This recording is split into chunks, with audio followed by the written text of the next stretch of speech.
another thing that came out of the reading with Bear Spirit Energies, it was actually a fundamental question he asked me, and I was like, God damn, I can't. It put me on the spot.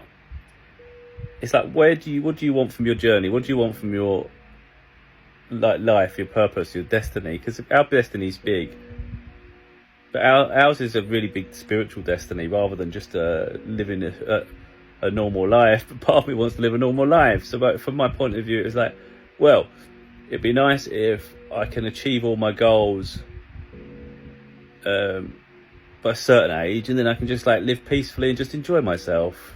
And it's like, so literally the whole point really of between the angels and him was, that ain't happening. You don't get to that, ain't your purpose. So literally, me and him are light warriors.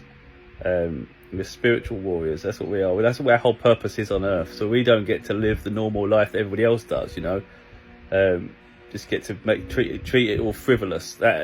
Even if we wanted to, we'd constantly get pushed not to.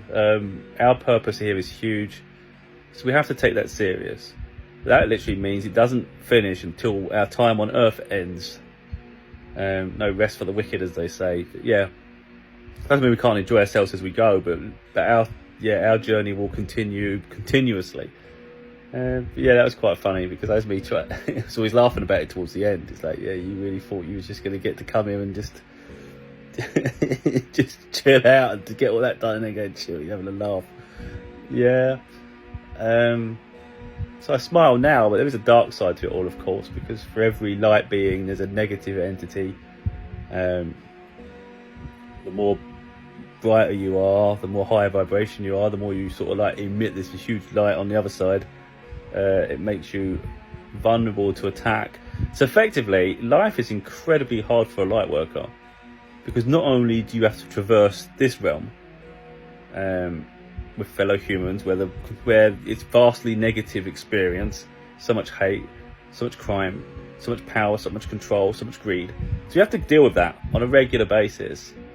And yet on the other side of that, in the other realms, you've got negative entities that want to continue to harass and dominate you. You know, it's just like, what on earth, you know? It's like, you have to be super powerful to be able to contend with both realms. That's the thing, is people only see one side. So if you think someone's a psychic or they've got spiritual abilities, you just consider the fact that they're doing this and doing that, but they have to protect themselves all the time and ground themselves.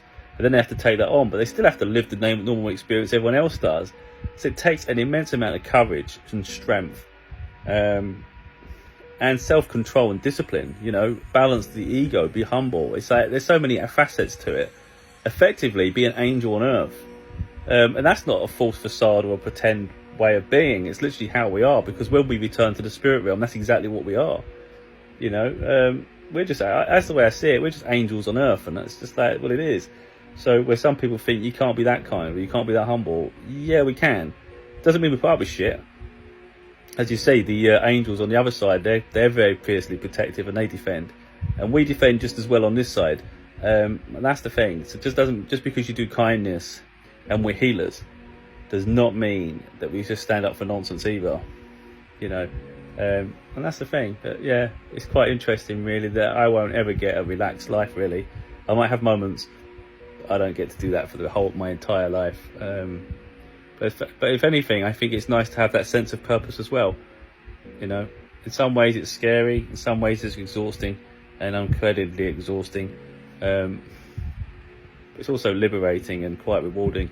And I think for some of us, it's just that I feel personally this is my last lifetime, and I'm quite excited about that. I mean, some people always think that our lifetime is our only lifetime anyway, but neither here nor there. But we have many lifetimes to evolve our soul. But those of us on this big journey, our souls are evolved, you know. I feel like this is just like one last push for humanity to get it over the line, for the new wave, the new beginning. And to be honest, who would want to come back? It's just been a freaking nightmare.